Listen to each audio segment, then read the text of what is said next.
बिस्मिल्लाहिर्रहमानिर्रहीम। अस्सलाम वालेकुम। पाकिस्तान बिल्डिंग कोड्स का हमारे पास आज लेक्चर नंबर 2 है। पहले लेक्चर में मैंने आपको बताया था कि हमारे पास सेस्मिक जोन्स 5 होते हैं जिनको डिस्ट्रीब्यूट किया जाता है ग्रेविटेशनल एक्सेलरेशन या ग्राउंड मोशन की बिना पे। तो उनकी डिफरेंट डिफरेंट वैल्यूज़ थी और फोर्थ जो जोन है हमारे पास उसको हम लोग रेड जोन भी कहते हैं। आगे जाने से पहले मैं आपको एक और पॉइंट बताता चलूँ। जो हमारे पास कोयटा सिटी है वो हमारे पास लाई करता है जोन नंबर 4 के अंदर according to building codes of Pakistan.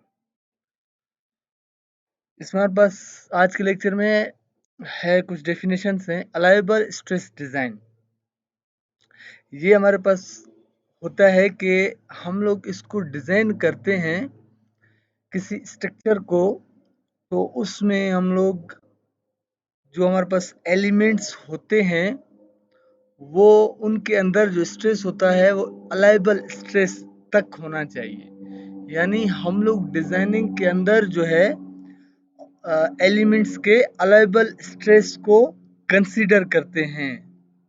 इसको हम लोग वर्किंग स्ट्रेस डिजाइन भी कहते हैं। फॉर एग्जांपल मैं आपको एक मिसाल दूं। मैं कहता हूं कि मेरे पास एक स्टील है, एक कॉलम मैंने डिजाइन किया है जो कि 10 किलो न्यूटन लोड बर्दाश्त कर सकता है। तो मैं डिजाइन भी उसको 10 किलो न्यूटन के ऊपर ही करूंगा क्योंकि अलाइबल मेरे पास 10 किलो न्यूटन है उसके लिए। ये होता है अलाइबल स्ट्रेस डिजाइन। बालकनी बालकनी तो आपने देखा होगा, जो छज्जे होते हैं घर के आगे शेड बना लेते हैं हम लोग थोड़ा सा आगे करके, फिर छोटी सी आगे से एक पैरापेट वाल या आगे से आप ये समझे कि कोई फेंस लगा देते हैं लोहे का, तो उसको हम लोग कहते हैं exterior is an exterior floor system projecting from a structure and supported by the structure with no additional independent supports। जाहिर सी बात है, ये मैंने आपको बता दिया कि छज्जे किस्म का बाहर निकला हुआ होता है। इसमें हमारे पास एडिशनल इंडिपेंडेंट सपोर्ट्स नहीं होते हैं कोई भी। डेड लोड्स हमारे पास कौन से होंगे? जो फिक्स लोड्स होते हैं हमारे पास, जिनका मैग्नीट्यूड चेंज नहीं होता है। It consist the weight of material fixed equipments incorporated into the building और अदर स्ट्रक्चर।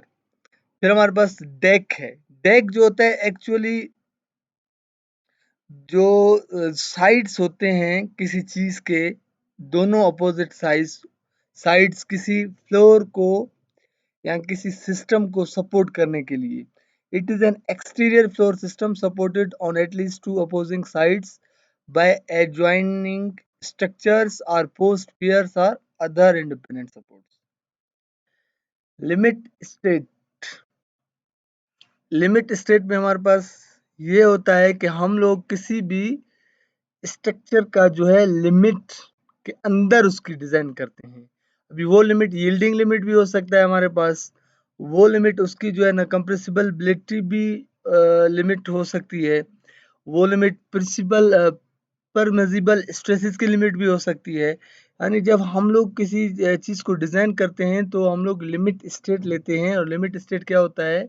किसी चीज़ का लिमिट होता है, beyond this it may be rupture. जैसे मैं आपको अगर एग्जांपल दूं, हमारे पास यील्डिंग पॉइंट होता है, यानी वो जो हमारे पास लिमिट होगा वो यील्डिंग लिमिट होगा। अगर उसके आगे हम लोग जाएंगे तो हमारे पास जो है वो फेलियर होगा स्टील का। तो इसलिए इस पॉइंट को हम लोग उसको यील्डिंग पॉइंट कहते हैं या यील्डिंग लिमिट भी कहते हैं। इससे पहले प्रोपोर्शनल लिमिट आता है। It is a condition in which structure or component is judged either no longer useful for its intended function, serviceability, limit state or to be unsafe। तो मैंने आपको बताया कि लिमिट स्टेट जो यील्डिंग पॉइंट होता है वो हमारे पास उसका लिमिट है। अगर बियॉन्ड दिस स्टील के ऊपर हम लोग फोर्स लगाते हैं तो वो काज करेगा रप्चर में। लाइव लोड्स हमारे पास क्या होते हैं? लाइव लोड्स एक्चुअली जिनका मैग्नीट्यूड हमारे पास चेंज होता है विद रिस्पेक्ट टू टाइम, और ये हमारे पास क्या होते हैं? इसमें हमारे पास आप कह सकते हो कि विंड लोड हो सकते हैं, स्नो लोड हो सकता है, हमारे पास फ्लड लोड है, अर्थक्वेक लोड है। तो ये हमारे पास जो है वो सारे के सारे हमारे पास क्या है? लाइव लोड है। Load and resistance factor design, LRFD। इसमें हम लोग क्या करते हैं, फैक्टर लेते हैं। कौन से फैक्टर लेते हैं, लोड एंड रेजिस्टेंस फैक्टर्स लेते हैं, जो कि मल्टीप्लाई कर देते हैं हम लोग इसको उस स्ट्रेंथ के उस चीज के स्ट्रेंथ से हम लोग उस फैक्टर को मल्टीप्लाई कर देते हैं इस डिजाइन के लिए। इसमें हमारे पास क्या होता है कि हमारे पास ये देखिए, हमारे पास लिमिट स्टेट हम लोग इसमें नहीं लेते हैं। आप लिमिट स्टेट, मैंने आपको बताया था कि उस लिमिट के बाद उसकी वर्केबिलिटी नहीं रहती है। तो इसमें हम लोग क्या करते हैं, फैक्टर लेते हैं, लोड और रेजिस्टेंस का फैक्टर लेते हैं। ये आपको मैंने पीआरसी के लेक्चर में बताया हुआ है। अगर स्टिल आपने नहीं पढ़ा है तो आप उस लेक्चर में जाके इसको डिटेल में पढ़ सकते हैं। स्ट्रेंथ डिजाइन, ये हमारे पास क्या होता है कि इसमें हम लोग लोड कॉम्बिनेशन लेते हैं, जो कि फैक्टर लोड एलिमेंट स्ट्रेंथ से एक्सेड नहीं करता है।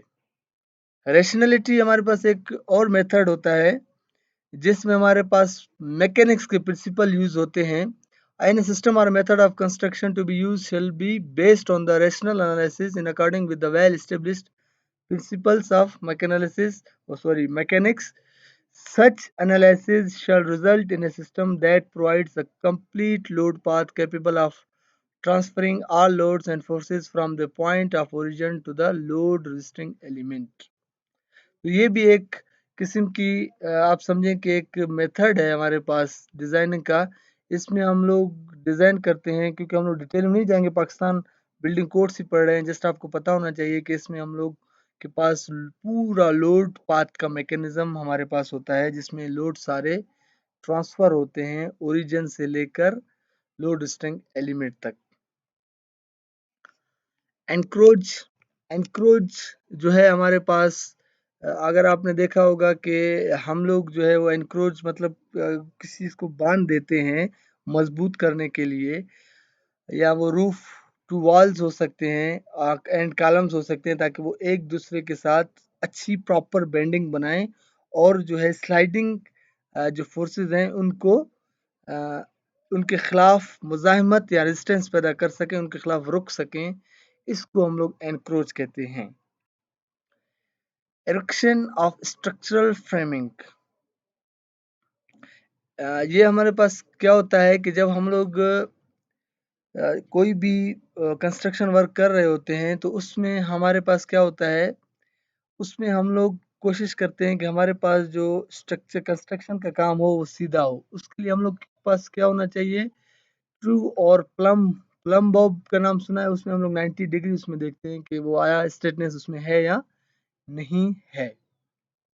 ये पिछले लेक्चर में भी था कि अगर हमारे पास एक्सेस फ्लोर सिस्टम है टू डिजाइन टू सपोर्ट इन एडिशनल लोड्स, तो उसमें हम लोग यूडीएल जो डेड लोड होता है वो 0.5 किलो न्यूटन से कम उसको नहीं लेते हैं हम लोग। एक्स्ट्रा फ्लोर्स के लिए हम लोग जो है लोड यूडीएल 0.5 से कम नहीं ले सकते हैं। Interior wall design, interior wall design में हमारे पास जो होता है permanent partitions and temporary partitions, जो कि 1.85 मीटर यानी 6 फीट जिनकी हाइट हो, उनको डिज़ाइन करते हैं कि वो लोड को रेजिस्ट करें। और उसके लिए जो हम लोग पार्टीशन के लिए जो हम लोग लोड लेते हैं, जिनकी हाइट 6 से ज़्यादा होती है, वो 0.5 किलो न्यूटन से कम नहीं होनी चाहिए। हाइड्रोस्टेटिक अपलिफ्ट, अभी हाइड्रो का जब भी लफ्ज आएगा हमारे इंजीनियरिंग में, इसका मतलब होता है वाटर। तो इसमें हमारे पास जो होता है वो एक फोर्स होती है जिसको हमारी जो फाउंडेशन है या स्लेब या फुटिंग होती है वो रेजिस्ट करेगी equal to full hydrostatic pressure की। इसको मैं आगे आपको बताऊंगा कि हाइड्रो अपलिफ्ट का हमारे पास फार्मूला क्या है। यहाँ पे जैसे आपको पता होना चाहिए कि हाइड्रोस्टेटिक अपलिफ्ट क्या है, जो वाटर प्रेशर हमारे बेस के ऊपर लगेगा या फुटिंग के ऊपर लगेगा, उसको हमारा जो फाउंडेशन है, स्लेब है या फुटिंग है, उसको रेजिस्ट करने की उसमें सलाहियत होनी चाहिए। इस तरह हम लोग उसको डिजाइन करेंगे और जो लग रहा होगा फोर्स वो हाइड्रोस्टेटिक अपलिफ्ट कहलाएगा। हेलीपोर्ट जहाँ पे हमारे पास हेलीकॉप्टर खड़ी होती है। हेली स्पॉट लैंडिंग एरियाज, इसमें हमारे पास है, इसमें डिजाइनिंग के लिए जो हमारे पास कुछ लोड्स होते हैं, dead load plus actual weight of helicopter, dead load plus single concentrated impact load covering area 0.1 metre square और 0.75 of fully loaded weight of helicopter होना चाहिए। और इसमें ऑब्जर्व करने की कितनी सलाहियत होनी चाहिए, 1 पॉइंट उस एरिया को 1.5 times fully loaded weight of helicopter. Third हमारे पास है the dead load plus uniform load of 0.5 kilo Newton पर मीटर स्क्वायर। जब हम लोग ये हेलीपोर्ट डिजाइन करेंगे तो ये तीन चीजें हमारे लिए बेहद ही जरूरी होती हैं। लोड कम्बिनेशन है हमारे पास, जब स्ट्रेंथ डिजाइन और या LRFD हम लोग डिजाइन करते हैं, जैसे मैंने आपको पीछे बताया था कि इसमें हम लोग कुछ फैक्टर्स लेते हैं। तो ये हमारे पास देखें, डी जो है वो डेड लोड है, एल हमारे पास लाइव लोड है, LR जो हमारे पास होगा वो लाइव लोड ऑफ रूफ होगा, एस स्नो लोड है, डब्ल्यू हमारे पास विंड लोड है। डेड लोड के लिए 1.4 होता है, 1.2 जब लाइव लोड भी आ जाए, 1.2 plus 1.6 live load plus 0.5 snow का या लाइव लोड ऑफ रूफ का होगा हमारे पास। जब इसके बाद हम लोग आगे चलेंगे, जब हमारे पास विंड का भी लोड आ जाए तो ये हमारे पास 1.2 डेड लोड होगा, 1.3 जो है सॉरी 1.6 जो है वही LR या एस स्नो होता है, LR live load for roof होता है, या हमारे पास 0.8 ऑफ विंड होगा। ये कुछ कॉम्बिनेशंस हैं जो कि आपको पता होने चाहिए जब हम लोग LRFD को डिजाइन करते हैं। जब हम लोग अलाउएबल स्ट्रेस डिजाइन मेथड की तरफ जाते हैं तो उसमें हमारे पास जो लोड्स की कुछ कॉम्बिनेशन है वो डिफर होती है एज कम्पेयर टू LRFD। तो dead load simple dead load रहता है अगर एक डेड लोड कंसिडर कर रहे हैं, या हम लोग डेड लोड और लाइव लोड कंसिडर करें तो dead load plus live load plus LR या एस सुनो होता है, LR means live load of roof होता है। जब हमारे पास विंड भी हो या अर्थक्वेक भी हो तो डी प्लस डब्ल्यू या ई, जो है अर्थक्वेक लोड डिवाइड बाय 1.4 होता है हमारे पास। यहाँ हमारे पास 0.9 डेड लोड होगा प्लस माइनस ई अपॉन 1/4 होगा। तो नीचे भी इसी तरह कुछ कॉम्बिनेशन हमारे पास दी हुई हैं जो कि अलाइबल स्ट्रेस डिजाइन के लिए हम लोग यूज करते हैं। जब हम लोग विंड डिजाइन करते हैं तो आपको पता होना चाहिए कि यहाँ पे हमारे पास जो है वो, मैं इसको बल्कि शुरू में पढ़ लेता हूँ ताकि आपको मजीद क्लियर हो। Structure sensitive to dynamic effects, यानी वो स्ट्रक्चर जो कि सेंसिटिव होते हैं डायनामिक इफेक्ट्स के। डायनामिक इफेक्ट्स मीन्स कि जिनमें मोशन पैदा करने की जो है वो सलाहियत होती है या जिनमें मोशन पैदा हो सकती है due to load. Such buildings with the height width ratio greater than 5, जिसमें जो है हाइट जो है वो विड्थ रेशियो कितना होना चाहिए, 5 से ज़्यादा होगा। उसके लिए हम लोग उसको हम लोग कहते हैं कि they are sensitive to dynamic loading, यानी इतनी बड़ी इसकी हाइट होगी कि जिसका हाइट टू विड्थ रेशियो जो है 5 से ज़्यादा होगा। Structure sensitive to wind excited oscillation such as vortex shedding और आइसिंग और बिल्डिंग्स ओवर 125 मीटर, यानी 410 फीट उसकी हाइट होगी। तो हम लोग जो है उसको डिज़ाइन करेंगे इंटरनेशनल स्टैंडर्ड्स के ज़रिए। एक चीज़ तो आपको पता होगी कि हाइट टू विड्थ रेशियो 5 से ज़्यादा होगी तो वो सेंसिटिव डायनामिक इफेक्ट्स स्ट्रक्चर पर होगा, या उसकी जो हाइट है 125 मीटर यानी 410 फीट से बुलंद होगी हमारे पास। बेसिक विंड स्पीड हमारे पास एनुअली जो उसको मेजर करते हैं वो हमारे पास 0.02 at a point 10 metres above the ground. ये हमारे पास कैटेगरी सी में लाई करता है। जो हमारे पास बेसिक विंड स्पीड होती है वो हमारे पास कितनी होती है, 0.02 होती है हमारे पास 10 मीटर हाइट के लिए। अगर हम लोग बी एरिया लेंगे, एक्सपोजर बी लेंगे, तो उसमें जो है हमारे पास कौन से होंगे, विद द बिल्डिंग फॉरेस्ट और surface irregularities covering 20% of ground level area exceeding 1/1.2 kilometre और मोर फ्रॉम द साइट, जिसमें हमारे पास टोटल एरिया जो कवर करेगा वो 1.60 किलोमीटर एरिया कवर करेगा। सी जो है हमारे पास it is terrain that is flat. वो हमारे पास बी जो था वो हमारे पास फॉरेस्ट या इरेगुलरिटीज था। ये हमारे पास फ्लैट और ओपन होते हैं जो कवर करते हैं टोटल साइट के 0.80 किलोमीटर को।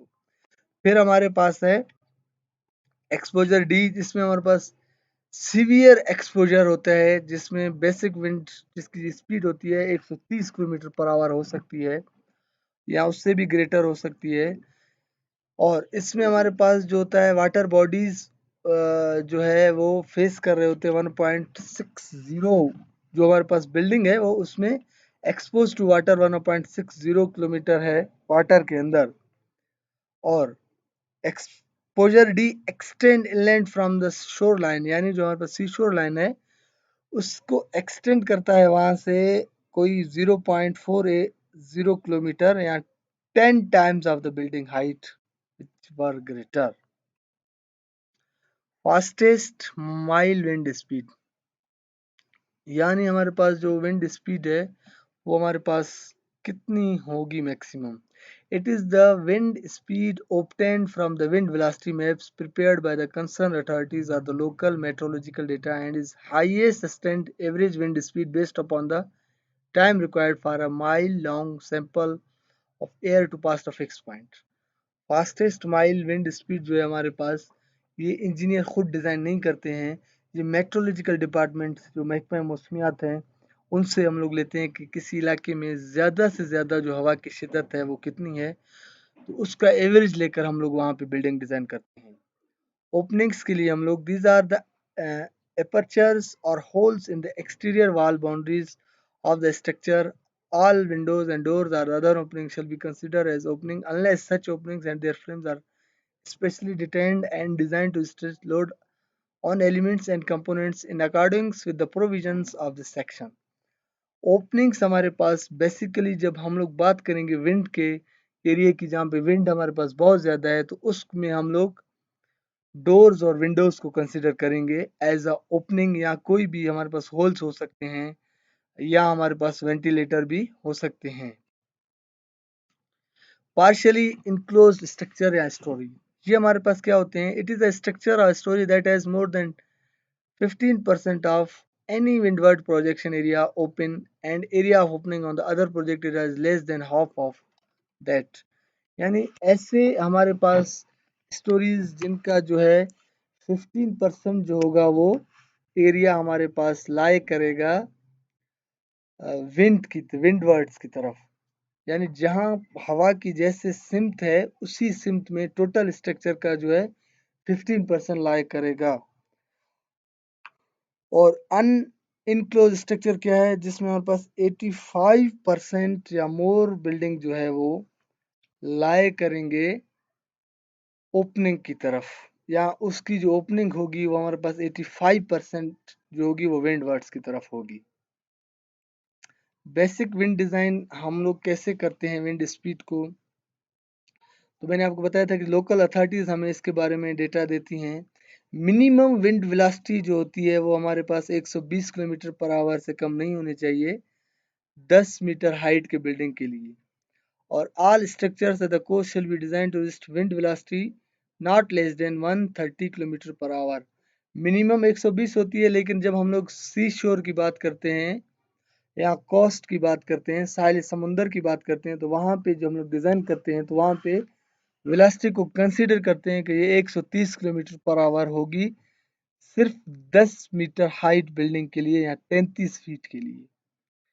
इसका प्रोसीजर ये है हमारे पास कि जो हमारे पास इंटेंसिटी है पी, जो प्रेशर है या विंड का जो इंटेंसिटी है वो इक्वल होता है सी ई सी क्यू क्यू एस और आई डब्ल्यू के। सी क्या है कंबाइंड हाइट होता है हमारे पास, सी क्यू क्या है प्रेशर कोफिशिएंट ऑफ स्ट्रक्चर और पोर्शन स्ट्रक्चर अंडर कंसिडरेशन होता है, आई डब्ल्यू इम्पोर्टेंस फैक्टर होता है हमारे पास, पी मैंने आपको बताया कि प्रेशर हमारे पास होता है, और क्यू एस हमारे पास क्या है wind stagnation point at standard height of 10 metres. इसके बाद हमारे पास फ्रेम सिस्टम है, प्राइमरी फ्रेम और उसके सिस्टम है हमारे पास। इसमें हमें दो मेथड्स दिए गए हैं, एक नॉर्मल फोर्स मेथड है मेथड वन, मेथड टू हमारे पास प्रोजेक्टेड एरिया मेथड है।